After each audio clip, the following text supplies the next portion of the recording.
ជានិស័យឲ្យពួងយើងបានជួបគ្នាចង់អរគុណពេលវេលា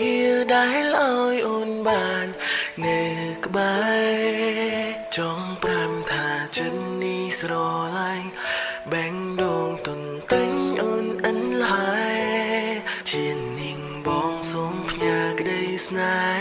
ហ៍ឲ្យអូនក្តីស្រឡាញ់ការមានតាំងពីដំបូងពេលជួបអូនបេះដូងហាំងប្រែលោតខំធម្មតានាងហើយជាសេចក្តីស្រឡាញ់ដែលបងមានចំពោះជីវ៉ា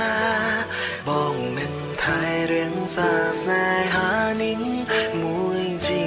វិតអូនជាកៅភ្នែកជាបេះដូងបងរួមខ្វាំងអូនមិនបានសុំក្បែរក៏យ៉ាងដូចថ្ងៃសូនប្រានហើយណាចង់ឲ្យអូនស្ដាំបែងដូងមកថាស្នេហ៍នួនល្អប៉ុណ្ណាបងនឹងរៀងសាស្នេហានេះរៀងរហូត